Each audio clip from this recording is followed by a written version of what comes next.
Ini adalah rahasia tengah malam. Beranikah kau mendengarnya?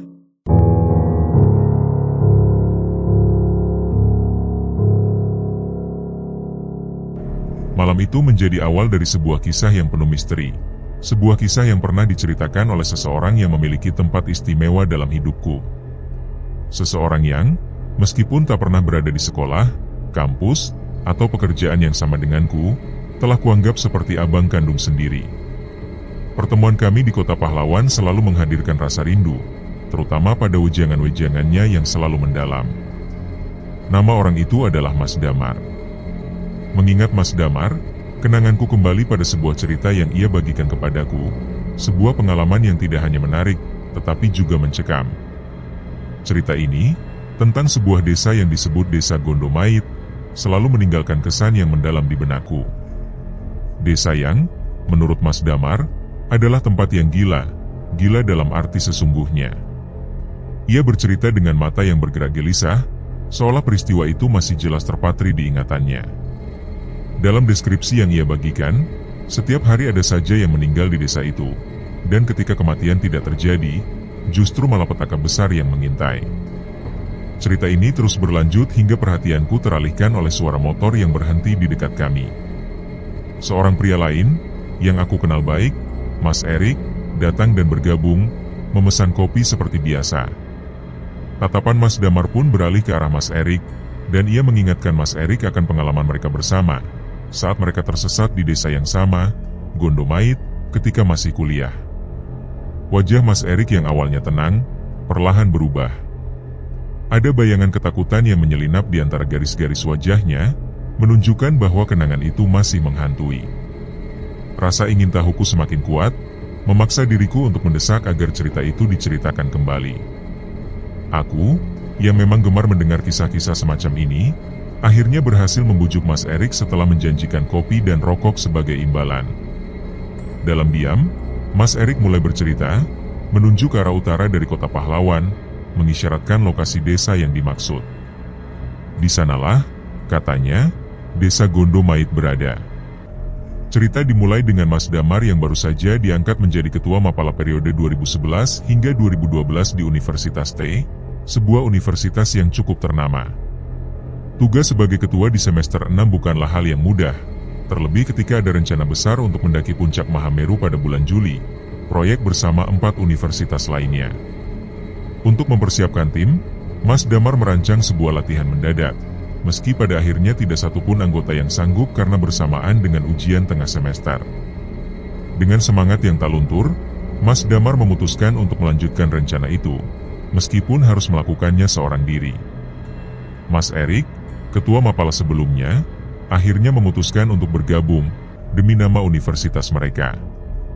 Pilihan mereka jatuh pada Alaste, sebuah tempat yang terkenal dengan medan yang menantang dan suhu dinginnya yang mirip dengan kondisi di puncak Mahameru. Persiapan dilakukan dengan matang, izin mendaki dan penyisiran tempat sudah dilakukan sejak seminggu sebelumnya. Meskipun jalur yang dipilih bukan jalur pendakian umum, Mas Damar yakin perjalanan 6 jam itu akan terasa singkat, terutama saat petang menjelang. Namun, malam itu, ketika mereka tiba di pos pendakian, ada keanehan yang menyambut. Pos yang seharusnya dijaga oleh setidaknya 1 atau 2 orang, justru kosong. Hal ini membuat Mas Damar dan Mas Erik merasa cemas, tetapi setelah menunggu beberapa jam tanpa hasil, mereka memutuskan untuk meninggalkan KTP dan pesan bahwa mereka telah berangkat. Keputusan itu diambil dengan penuh keraguan, karena Mas Damar sadar bahwa seringkali kejadian aneh seperti ini menjadi pertanda akan datangnya bencana. Namun, mereka tetap nekat melangkah masuk ke dalam hutan, tanpa menyadari apa yang sudah menunggu di depan. Malam itu menjadi awal dari perjalanan mereka ke dalam kegelapan yang pekat, menuju desa yang penuh misteri dan kematian. Jam menunjukkan pukul 8 malam, namun jalanan di hadapan mereka tampak lebih gelap dari biasanya.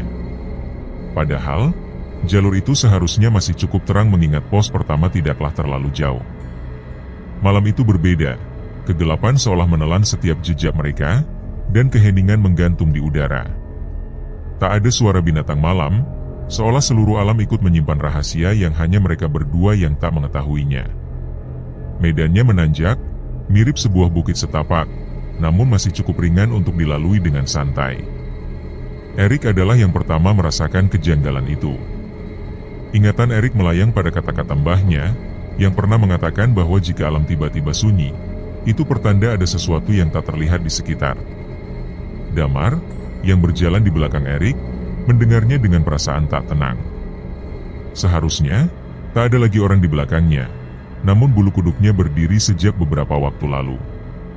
Sensasi ini bukan hal baru baginya, namun kali ini terasa berbeda, jauh lebih menekan dan mengintimidasi. Meski demikian, Erik tampak tidak merasakan apapun. Keberanian Erik, yang terus membuka jalan dengan parang di tangan, memberikan sedikit rasa tenang pada Damar. Namun, ketenangan itu tidak bertahan lama. Sebuah suara yang aneh membuat Damar berhenti, diikuti oleh Erik. Damar mencoba mencari sumber suara yang ia dengar, namun tak ada apapun selain angin yang berhembus melalui dedaunan. Mereka saling berpandangan, diam dalam ketegangan yang hanya bisa dimengerti oleh mereka berdua. Ada sesuatu yang tak biasa pada suara yang Damar dengar, suara ayam yang seharusnya tidak ada di tempat ini. Bagi mereka, mendengar suara ayam di tempat seperti ini adalah pertanda buruk, sebuah sinyal akan kehadiran sesuatu yang mengancam, mungkin kuntilanak. Kebingungan mereka semakin dalam ketika menyadari bahwa hanya Damar yang mendengar suara itu, sementara Erik tidak. Pikiran mereka seolah terhubung, menyadari bahwa mungkin salah satu dari mereka telah menjadi target dari sesuatu yang tak kasat mata.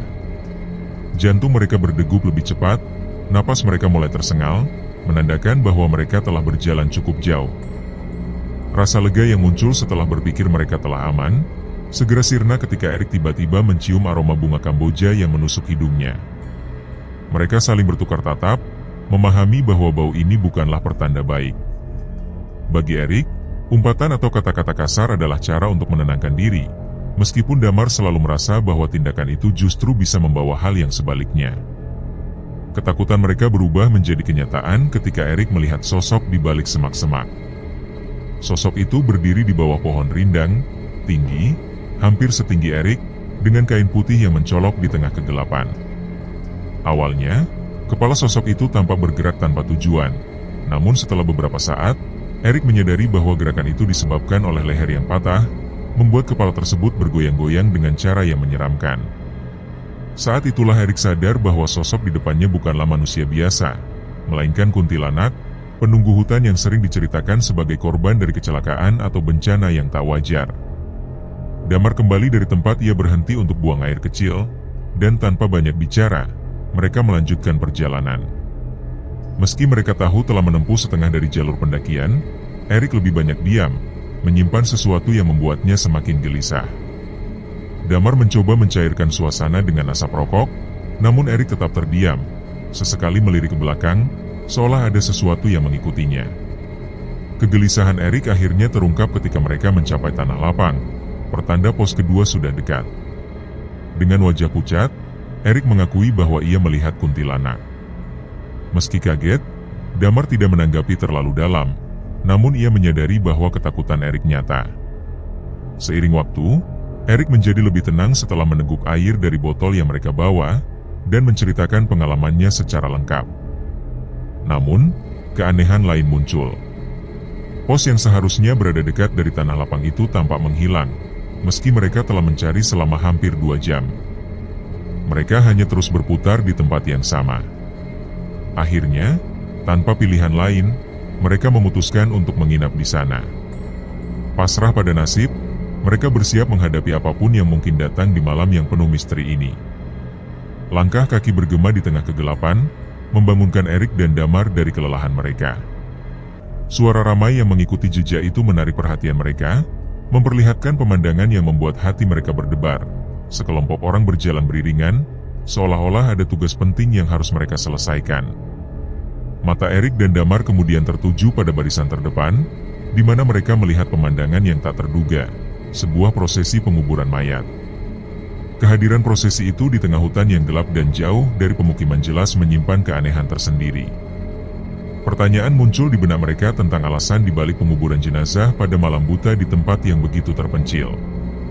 Rasa tidak nyaman yang telah menyelimuti mereka sejak awal masuk ke dalam hutan semakin menjadi, namun mereka hanya bisa terdiam, memandangi rombongan itu yang perlahan-lahan menghilang dalam gulita.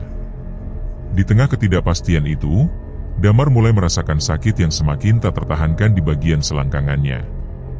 Nyeri yang telah ia rasakan sejak awal perjalanan kini mencapai puncaknya, membuatnya tak mampu melanjutkan perjalanan.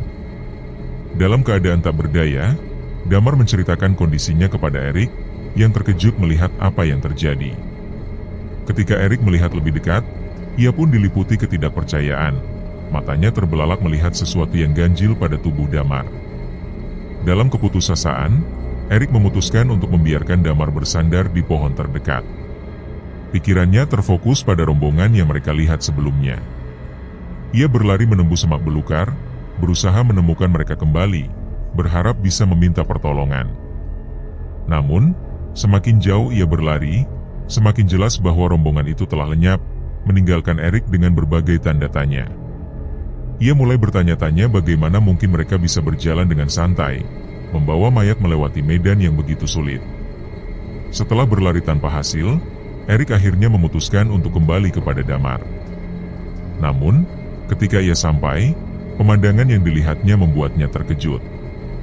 Di samping Damar, berdiri seorang nenek tua yang memanggul kayu bakar di punggungnya. Nenek itu tampak mengobrol dengan Damar, menambah rasa heran di hati Erik. Dengan ragu, Erik mendekat, dan baru menyadari bahwa nenek itu adalah penduduk setempat yang tinggal tidak jauh dari situ. Nenek tersebut menawarkan tempat persinggahan sekaligus menjelaskan bahwa kondisi yang dialami Damar adalah akibat dari Waltuk, makhluk halus penunggu sungai yang marah karena Damar tanpa sengaja telah mengencingi wilayah kekuasaannya. Akibatnya, Damar mengalami gangguan pada tubuhnya sebagai bentuk hukuman dari makhluk tersebut. Nenek itu mengaku bisa menyembuhkan Damar, membawa harapan baru bagi mereka yang telah diliputi rasa takut dan kelelahan. Pada awalnya, rasa ragu dan khawatir menghinggapi hati Erik ketika si nenek yang dipanggil Mbah Do menawarkan bantuan untuk membawa Damar ke desanya. Kondisi yang mendesak memaksa Erik menerima tawaran itu. Dengan susah payah, Erik membopong Damar yang terus menahan nyeri selama perjalanan. Sementara itu, Mbah Do mulai bercerita banyak hal, termasuk pentingnya meminta izin sebelum melakukan apapun, termasuk buang hajat. Bahkan, dengan bisikan sekalipun, penghuni hutan bisa mendengar, termasuk makhluk yang kini mengikuti mereka, yang disebutnya sebagai Wanggul. Ketika mendengar istilah tersebut, Erik terperangah. Mbah Do lalu berhenti sejenak, memandang jauh ke belakang, dan menunjuk sosok wanita dengan leher patah yang sejak tadi mengikuti mereka. Bau Kamboja yang tercium Erik semakin memperjelas kehadiran makhluk itu, namun Mbah Do menenangkannya, menjelaskan bahwa selama bau yang tercium hanya Kamboja dan bukan bangkai, mereka masih aman. Menurut Mbah Dok, sosok itu akan pergi dengan sendirinya. Perjalanan pun berlanjut hingga mereka tiba di sebuah desa kecil yang tampak seperti terasing dari dunia modern. Rumah-rumah yang berdiri di sana terbuat dari anyaman bambu, dengan genting dari ranting yang ditutup daun kelapa kering. Mbah Do mempersilakan mereka masuk, sementara Damar dibaringkan di bangku besar di teras rumah. Erik masih diliputi ketidakpercayaan akan kondisi yang dialami Damar, yang begitu misterius dan menakutkan. Sambil menunggu, Erik memperhatikan sekeliling. Jumlah rumah di desa itu tidak lebih dari 13, dan suasananya sunyi senyap, menyisakan perasaan ngeri di hati Erik. Setelah beberapa saat, Mbah Do keluar membawa kendi, meminta Damar untuk meminum air yang ada di dalamnya sambil menghadap ke selatan agar penyakitnya bisa menghilang ke arah selatan. Setelah itu, Damar diminta masuk ke dalam rumah dan tidak keluar hingga bencana benar-benar berlalu. Ketika Erik mendengar istilah balas todo dari Mbah Do, ia merasa bingung, namun memilih untuk mengikuti instruksi Mbah Do tanpa banyak bertanya. Di dalam rumah, suasana benar-benar mengingatkan Erik pada kehidupan pedalaman, tanpa listrik dan peralatan yang tampak usang. Damar akhirnya tertidur lelap setelah meminum air dari Mbah Dok. Di tengah ketenangan itu, Erik dikejutkan oleh suara gamelan yang terdengar begitu dekat. Erik merasa bingung, bertanya-tanya apakah rombongan yang mereka lihat sebelumnya adalah orang-orang dari desa ini. Namun, suara gamelan yang semakin dekat membangkitkan rasa penasaran Erik. Ketika ia membuka pintu, seorang anak kecil dengan wajah pucat berdiri di depannya, ekspresinya tak menyenangkan dan menambah kegelisahan Erik.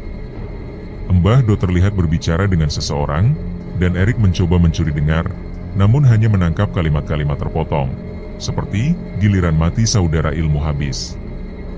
Setelah itu, pintu kembali tertutup, dan Mbah Do masuk ke dalam, mengambil kain dan menutup kepalanya dengan kain tersebut. Erik akhirnya bertanya kemana Mbah Do akan pergi. Nenek itu menawarkan kepada Erik untuk ikut bersamanya. Meskipun Erik ragu karena harus menjaga Damar, rasa penasaran yang besar mendorongnya untuk mengikuti Mbah Do. Mereka pun berjalan menuju sebuah rumah, di mana banyak orang telah berkumpul.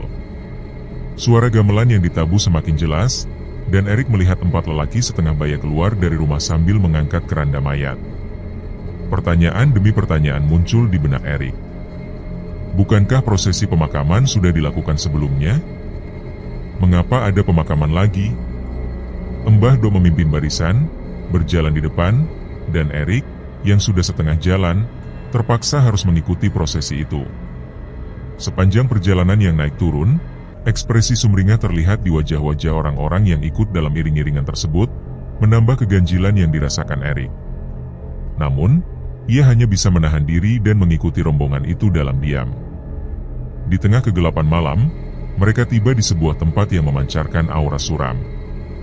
Di hadapan mereka terbentang 2 tanah lapang yang hampir identik, pemakaman kembar, setidaknya itulah yang tampak. Ketika keranda diturunkan dan kain penutupnya disingkap, Mas Erik hanya bisa terdiam, matanya membelalak tak percaya. Sosok yang akan dimakamkan malam itu adalah bocah yang sebelumnya berdiri di depan pintu rumah Simbah. Mas Erik merasa seluruh tubuhnya merinding, tak mampu memproses apa yang dilihatnya. Wajah bocah itu, dengan segala detailnya, persis sama dengan yang dilihatnya beberapa saat lalu. Dalam benaknya, Mas Erik bertanya-tanya, mencoba mencari celah rasional di tengah situasi yang tak masuk akal ini. Ia merasa pandangannya tak mungkin keliru, namun kenyataan yang dihadapi benar-benar mengguncang keyakinannya. Mas Erik diam, menghisap rokok dalam-dalam, mencoba menenangkan diri. Kegelisahannya terpancar jelas, bahkan ketika berusaha menyangkal apa yang dilihatnya, raut wajahnya mengungkapkan ketidakpastian yang mendalam. Di sisi lain, Mas Damar, yang biasanya sangat realistis, hanya menatap kosong, pikirannya tenggelam dalam keheningan yang mencekam, seolah segelas kopi dingin di hadapannya adalah satu-satunya pelarian dari kenyataan yang mengerikan. Prosesi pemakaman terus berlanjut, dan Mas Erik tak punya pilihan selain menyaksikan semua itu. Namun, ada kejanggalan yang tak bisa diabaikan. Orang-orang di sekitar tampak menari-nari dengan gembira, sementara gamelan mengalun-alun dengan nada yang melantul lembut, menciptakan suasana yang semakin membingungkan. Pemandangan paling mengganggu adalah bocah yang dimakamkan itu, dengan mata yang tetap terbuka lebar, seakan menolak untuk menerima akhir hidupnya. Mas Erik merasa terjebak antara perasaan ingin tertawa karena keanehan yang terjadi, dan ketakutan yang semakin mencekam, membuatnya tak bisa membedakan apakah anak itu benar-benar sudah mati atau belum. Di sisi lain, dalam keheningan yang menyelimuti rumah tempat mereka singgah, Mas Damar terbangun dari tidur yang belum pulas. Dengan mata yang masih berat, ia mencoba mengingat di mana dirinya berada. Kesadarannya perlahan kembali, mengingat bahwa ia berada di rumah seorang wanita tua yang menawarkan tempat untuk beristirahat. Namun, Mas Erik, sahabat perjalanannya, tak terlihat dimanapun. Panggilannya kepada Mas Erik dan wanita tua itu tak mendapat jawaban, hanya keheningan yang merespons. Dalam kebingungannya, Mas Damar mulai merasakan bahwa sesuatu yang ganjil sedang terjadi. Meski masih linglung, Mas Damar memutuskan untuk menjelajahi rumah itu, didorong oleh rasa penasaran yang mendalam.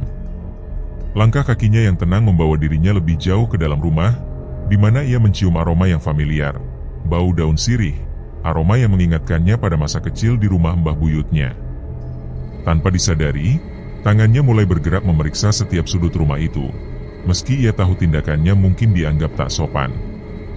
Pandangan Mas Damar tertuju pada sebuah kotak dengan ukiran Majapala yang khas. Kotak itu, yang terlihat tak terkunci, menarik perhatiannya. Namun, perasaan tidak enak tiba-tiba menyergapnya. Bau daun sirih yang semula mendominasi ruangan mendadak lenyap, berganti dengan aroma yang mirip dengan kentang atau ubi kayu yang dibakar, aroma yang dikenal baik oleh siapapun sebagai tanda kehadiran makhluk halus. Namun, Mas Damar belum menyadari hal ini. Rasa penasarannya terlalu besar, hingga ia memutuskan untuk membuka kotak itu. Saat tutup kotak terbuka, Mas Damar melihat tumpukan kain bernuansa putih yang tampak berantakan. Nalurinya mengatakan untuk segera menutup kotak itu kembali, namun rasa ingin tahunya justru mendorongnya untuk mengangkat salah satu kain itu. Ketika ia memeriksanya lebih dekat, horor mulai merayapi dirinya. Kain itu ternyata adalah kain kafan, sudah diikat membentuk bungkus untuk membalut jenazah. Ketakutan yang tiba-tiba menguasai dirinya membuatnya melempar kain itu ke tanah. Namun, sebelum ia bisa melangkah pergi, matanya tertumbuk pada sosok yang berdiri tepat di hadapannya. Sosok itu memiliki mata hitam pekat dan wujud yang sangat mengerikan. Seorang pocong, berdiri mematung, menatap langsung ke arahnya. Ketakutan merajai diri Mas Damar, membuat kakinya kaku, tak mampu bergerak.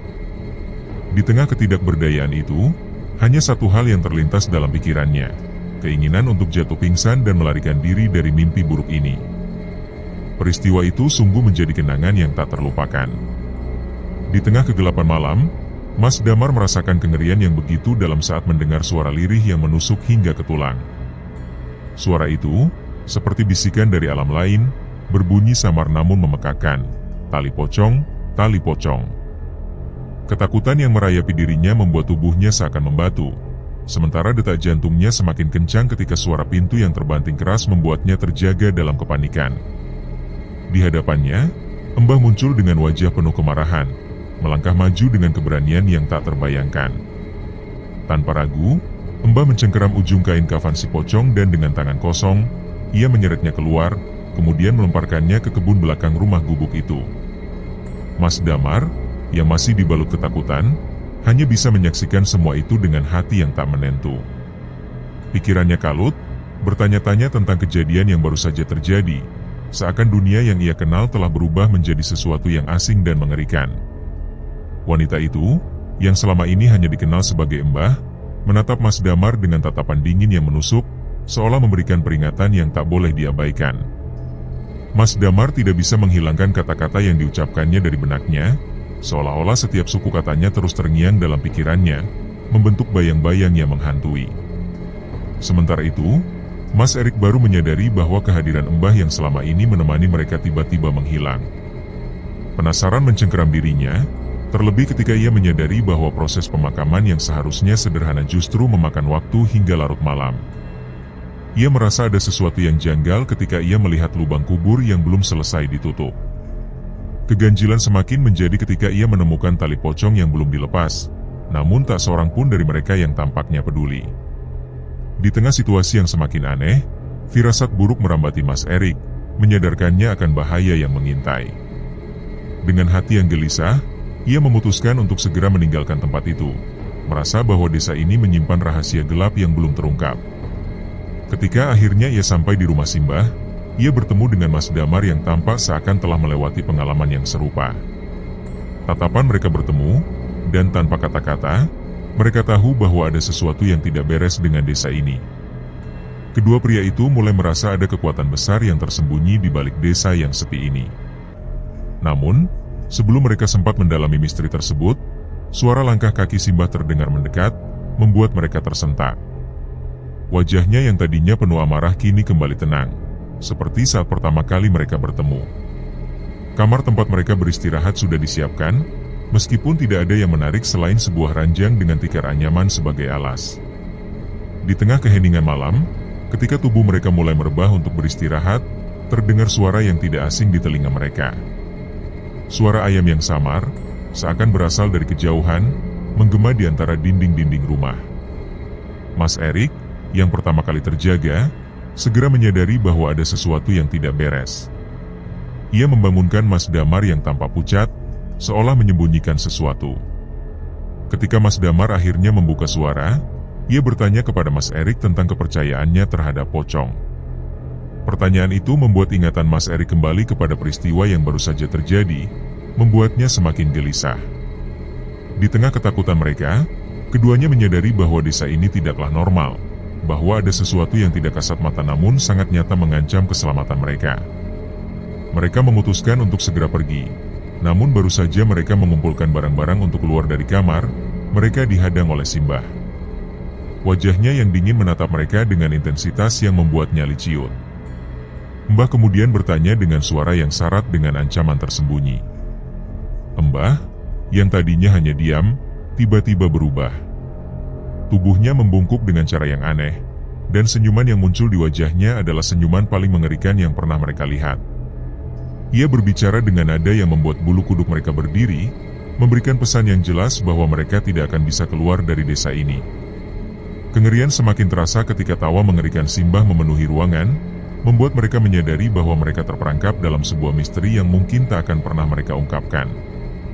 Desa Gondomait, nama yang disebutkan Simbah, kini menjadi penjara yang mengunci mereka dalam kegelapan yang tak terhindarkan. Di tengah kesunyian malam, suara ayam yang lirih semakin sering terdengar, menembus kegelapan yang memeluk mereka. Perasaan cemas merayapi hati Mas Erik dan Mas Damar, seiring dengan suara tawa Mbah yang semakin keras. Ada sesuatu yang tidak biasa, seolah desa ini menyembunyikan kengerian yang tak terduga. Rasa tidak nyaman semakin membebani mereka ketika tanpa sebab, suara pintu dibanting dengan sangat keras, diikuti dengan suara gebrakan di seluruh dinding gubuk yang terbuat dari bambu itu. Suara-suara yang menggema di sekitar mereka memberikan isyarat mengerikan bahwa sesuatu mengintai dari luar, sesuatu yang tak kasat mata namun sangat nyata. Ketakutan mereka mencapai puncaknya saat Simbah, yang tadinya hanya membungkuk, tiba-tiba jatuh terjerembab ke tanah. Matanya yang mendelik menatap Mas Erik dan Mas Damar dengan pandangan yang menakutkan, sementara tubuhnya mulai merangkak perlahan, seakan kedua kakinya telah lumpuh. Hanya dengan menggunakan tangan, Simbah merangkak mendekati mereka. Bibirnya komat kamit melafalkan sesuatu yang tak dapat mereka pahami. Mas Damar, yang ketakutan setengah mati, mulai melantunkan doa, berharap ada kekuatan yang bisa menolong mereka. Di sisi lain, Mas Erik hanya bisa meracau dalam ketakutannya. Di tengah suasana mencekam itu, tercium aroma yang begitu familiar, menyebar melalui udara dan menyentuh indera penciuman mereka. Aroma bunga Kamboja yang kuat dan menyengat, seolah membawa kesadaran baru bagi mereka. Perlahan tapi pasti, suara-suara mengerikan yang sedari tadi mengelilingi mereka mulai memudar, digantikan oleh rasa lega yang aneh. Di belakang mereka, sebuah pintu terlihat, dan tanpa berpikir panjang, mereka bergegas lari menuju pintu tersebut, sementara Simbah yang masih merangkak mencoba mengejar dengan sia-sia. Ketika mereka berhasil keluar dari gubuk itu, Mas Damar dan Mas Erik menemukan diri mereka di tengah halaman belakang yang dipenuhi tanaman singkong. Aroma Kamboja masih menyelimuti, namun ada sesuatu yang aneh, sesuatu yang tidak dapat mereka jelaskan. Mas Erik merasakan bahwa aroma ini seolah memberikan petunjuk, seakan membimbing mereka ke arah tertentu. Mereka terus melangkah, meninggalkan gubuk dan menuju hutan yang menjadi penanda perjalanan mereka sebelumnya. Mas Erik mulai merasa bahwa desa ini bukan sekadar tempat tinggal manusia, melainkan sebuah ruang yang dihuni oleh roh-roh yang tak tenang. Pikirannya terpusat pada pertanyaan mengapa mayat-mayat yang telah dikubur harus kembali muncul, dan apa hubungannya dengan kain kafan yang mereka lihat sebelumnya di dalam gubuk. Ketika mereka mencapai hutan, bayangan-bayangan mulai terlihat di antara pepohonan. Mas Damar dan Mas Erik menyadari bahwa mereka tidak sendirian lagi. Sepasang mata mengintai mereka dari balik pohon, dan ketika mereka memperhatikan lebih dekat, mereka melihat sosok pocong yang mengawasi mereka dengan diam. Tidak hanya satu, tetapi puluhan pocong muncul, mengelilingi mereka dalam keheningan yang mencekam. Mas Damar yang pertama kali mendengar suara lirih itu, suara yang sama dengan yang mereka dengar sebelumnya. Suara pocong yang bergema di telinga mereka, mengulangi kalimat yang sama, tali pocong, tali pocong. Kepanikan kembali merayap ketika Mas Erik akhirnya memahami apa yang terjadi. Pocong-pocong ini adalah roh-roh yang tidak tenang karena tali pocong mereka belum dilepas, membuat mereka terjebak di antara dunia ini dan dunia berikutnya. Ketika pocong-pocong itu mulai melayang di atas mereka, mengikuti setiap langkah mereka, Mas Damar dan Mas Erik tahu bahwa mereka harus segera pergi. Mereka berlari, membiarkan kengerian mengejar mereka dalam bentuk sosok-sosok pocong yang melayang di kiri dan kanan mereka, mengiringi setiap langkah dengan desakan agar tali pocong segera dilepas. Setelah menembus hutan yang rimbun dan melalui tanah yang menanjak, Mas Erik menunjuk ke arah sebuah gubuk yang terletak di ujung perjalanan mereka. Gubuk itu, menurut pengetahuan Mas Erik, adalah penanda dari kuburan kembar yang terkenal di desa ini. Kuburan itu terdiri dari dua pemakaman yang sejajar, hanya dipisahkan oleh pagar bambu yang rapuh. Setiap makam di sana ditandai oleh pasak kayu yang sudah lapuk, tanpa nama, seolah-olah identitas orang-orang yang dimakamkan di sana telah terlupakan oleh waktu. Yang aneh, ketika mereka tiba di gubuk itu, sosok-sosok pocong yang tadinya mengelilingi mereka tiba-tiba lenyap. Namun, ketenangan itu segera digantikan oleh suara ayam yang pernah mereka dengar sebelumnya, kini terdengar sangat dekat, seolah-olah berasal dari dalam pemakaman itu sendiri. Mas Erik berasumsi bahwa suara ayam ini mungkin adalah tanda dari sesuatu yang lebih besar, sesuatu yang tersembunyi di balik misteri desa ini. Namun, mereka tetap tidak dapat menemukan sumber suara itu, menambah ketidakpastian yang telah menyelimuti mereka sejak awal. Dalam keheningan yang pekat, aroma Kamboja mulai tercium oleh Mas Damar. Sebelumnya, hanya Mas Erik yang merasakan kehadiran aroma tersebut. Kini, wangi itu menyusup masuk ke dalam hidungnya, membawa sensasi yang aneh dan menggugah rasa waspada. Mas Damar merasa ada sesuatu yang tak biasa terjadi, terutama ketika pandangannya tertuju pada gundukan tanah pemakaman yang pernah dilihat oleh Mas Erik. Tempat itu kini terasa semakin dekat, dan suara ayam yang semakin jelas terdengar semakin menambah kesan misterius. Dari kejauhan, terlihat seorang sosok yang sedang menggaruk tanah, dikelilingi oleh ayam-ayam berwarna hitam pekat, yang diidentifikasi oleh Mas Erik sebagai ayam cemani. Mereka mengamati dengan cermat sosok itu, dan ketakutan serta kemarahan menyergap ketika mereka menyadari siapa sosok itu sebenarnya. Mas Damar yang awalnya terpaku, kini tersadar dari kebingungannya, mengakui dalam hati bahwa apa yang dikatakan Mas Erik memang benar. Si mbah yang selama ini mengejar mereka dengan tertatih-tatih, ternyata adalah orang yang sama yang kini terlihat di pemakaman itu. Di tengah kepanikan yang semakin memuncak, aroma Kamboja semakin tajam, menyelimuti mereka berdua. Kehadiran aroma ini mengisyaratkan sesuatu yang ganjil, namun mereka merasa terdorong untuk mendekati sumber wangi tersebut. Tanpa sadar, mereka bergerak menuju tempat yang tidak asing lagi bagi mereka, pos kedua yang menandai keberadaan cagar satwa. Dengan napas terengah-engah dan keringat dingin yang membasahi tubuh, mereka akhirnya tiba di tempat yang telah mereka cari-cari. Di sana, sebuah pagar besi berdiri kokoh, menandakan keberadaan pos tersebut. Dengan harapan yang mulai tumbuh, mereka mengetuk pintu dan seorang penjaga paruh baya membuka, menatap mereka dengan tatapan curiga. Setelah memastikan identitas mereka, penjaga tersebut mulai memberikan ceramah panjang lebar, menyampaikan betapa bodohnya tindakan mereka. Mas Erik dan Mas Damar hanya bisa menundukkan kepala, menerima semua omelan tanpa kata-kata pembelaan. Tak lama kemudian, suara motor terdengar mendekat. Seorang pria yang tampaknya lebih tua dari penjaga pertama masuk ke dalam, mengenakan kaos kutang dengan sarung yang dililitkan di tubuhnya. Wajahnya tidak kalah garang, namun ucapannya berbeda dari yang diharapkan oleh Mas Erik dan Mas Damar. Alih-alih memarahi, pria itu hanya mengajukan satu pertanyaan yang membuat mereka terdiam lama. Apakah mereka masih hidup? Dengan berat hati, Mas Damar mulai bercerita tentang pengalaman mereka selama 2 hari terakhir, tentang desa yang mereka temui di tengah hutan. Reaksi dua penjaga tersebut sangat kontras. Si bapak tua tampak serius, sementara penjaga muda terlihat bingung dan bertanya-tanya tentang desa yang mereka maksud. Wajah si bapak semakin tegang ketika mendengar cerita tersebut, dan ia mengungkapkan bahwa hutan ini memang terkenal angker. Banyak cerita tentang sebuah tempat yang dikenal sebagai 1000 pintu pohon keramat, tempat di mana konon terdapat desa bernama Desa Gondomait. Kata-kata si bapak membuat suasana semakin mencekam. Wajah mereka semua menegang, menyadari bahwa mereka baru saja melewati batas yang tak seharusnya mereka lalui. Si bapak kemudian menegaskan bahwa mereka beruntung karena tidak terjebak di desa tersebut dengan jumlah orang yang ganjil. Jika itu terjadi, biasanya hanya satu orang yang tidak akan bisa pulang. Saat ini, Mas Erik dan Mas Damar saling berpandangan dengan perasaan campur aduk. Mereka bertanya-tanya tentang kondisi tubuh mereka sendiri setelah mengalami kejadian yang begitu menakutkan. Dengan penuh rasa waspada, Mas Damar akhirnya menunjukkan luka yang ia alami selama perjalanan. Si bapak hanya terdiam, tampak seperti sudah pernah melihat hal ini sebelumnya.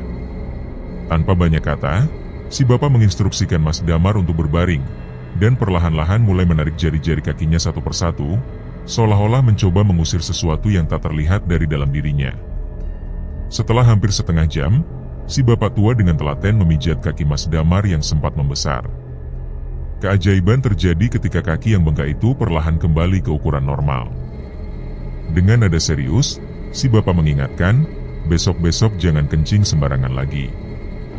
Usai perbincangan itu, Mas Damar dan Mas Erik berpamitan untuk pulang ketika fajar mulai menyingsing di ufuk timur.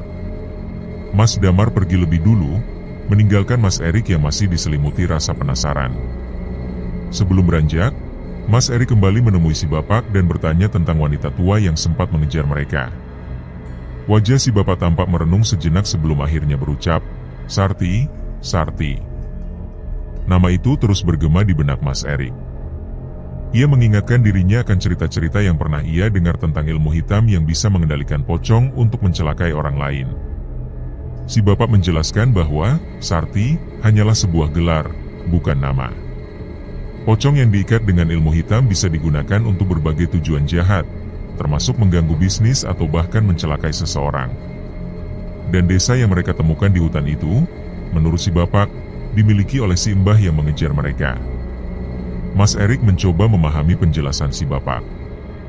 Namun, pertanyaan-pertanyaan masih berkecamuk di benaknya. Jika si mbah itu bukan manusia, lalu bagaimana eksistensi desa tersebut masih bisa muncul? Mengapa pocong-pocong yang seharusnya sudah diikat oleh tali pocong masih berkeliaran di sana? Cerita tentang pesugihan pocong sebenarnya bukanlah hal yang baru bagi Mas Erik. Banyak kisah menyeramkan yang beredar, mulai dari pocong yang digunakan sebagai penglaris dagangan hingga pembawa bencana bagi keluarga yang tidak disukai. Semua cerita itu tampaknya memiliki benang merah yang menghubungkannya dengan desa yang mereka temukan. Di balik segala misteri ini, satu hal yang pasti adalah bahwa dunia gaib seringkali menyembunyikan rahasia-rahasianya yang sulit diterima oleh akal sehat. Malam itu, setelah mendengar cerita si bapak, Mas Erik merenung dalam-dalam. Pengalaman yang menimpa mereka mengajarkannya sebuah pelajaran penting, bahwa dimanapun kita berada, kewaspadaan adalah kunci. Pepatah lama yang mengatakan, di mana bumi dipijak, di situ langit dijunjung, terasa semakin relevan bagi Mas Erik setelah apa yang ia alami. Dunia ini penuh dengan hal-hal yang tidak selalu bisa dijelaskan, dan seringkali yang terbaik adalah tetap rendah hati dan waspada terhadap apapun yang mungkin kita temui.